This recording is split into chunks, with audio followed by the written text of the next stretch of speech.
আমরা জিতবো সেই ভয়ে তারা নির্বাচন করতে দেবে না। এই নির্বাচন করুক, কতদিন টিকে থাকে দেখবো আমরা। এক মাঘে শীত যায় না।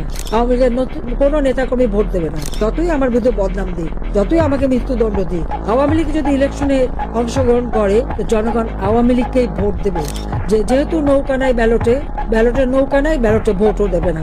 আওয়ামী লীগের নতুন কোনো নেতাকর্মী ভোট দেবে না। আমরা ভোট দেবো কোথায়? হ্যাঁ, এখন আমাদের কাছে অনেকে আসবে, অনেকে মিছে মিছে কথা বলবে, অনেকে পটাবে, অনেক কিছু করবে, কিন্তু আমাদের এটাই মাথায় রাখতে হবে যে ওই ব্যালটে আমরা ভোট দিতে পারি না বা আওয়ামী লীগ ভোট দেবে না। আমরা নির্বাচন বর্জন করি না, আমরা নির্বাচন করতে চাই, কিন্তু ওরা আমাদের করতে দেবে না। ডিফারেন্সটা ওখানে, তফাৎ ওখানে।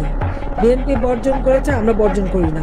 আমরা তো নির্বাচন করতে চাই, আমরা জিতবো সেই ভয়ে তারা নির্বাচন করতে দেবে না। এতটুকু দেশপ্রেম নেই। আমাদের কষ্ট হচ্ছে আমাদের নেতা কর্মীদের।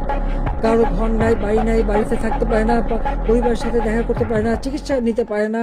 তার উপর তাদের অত্যাচার, নির্যাতন যেভাবে গায়ে হাত তুলছে, কারা কারা করছে সমস্ত নাম তালিকা করে রাখতে হবে। আর আমার বিরুদ্ধে তো একটা তো হচ্ছে প্রায় 400-র উপরে মামলা, আমি হত্যা করেছি। তার উপর আবার মৃত্যুদণ্ড দিয়েই দিয়েছে। তো এখন আর ভয় কিসের? ওই শাস্তি তো পেয়ে গেছি। এবং ওই নির্বাচনে সবাইকে বলে দিতে হবে জনগণকে যে আপনাদের ভোট কেন্দ্রে যাওয়ার দরকার নাই, ভোট তো ওরা নিজেরা ঘোষণা দিয়ে নেবে। তারপরে তাদের নির্বাচনের কি হয় সেটা আমরা দেখব। এরপরে সরকার গঠন কারা করে আর কিভাবে চলে সেটা আমরা দেখব।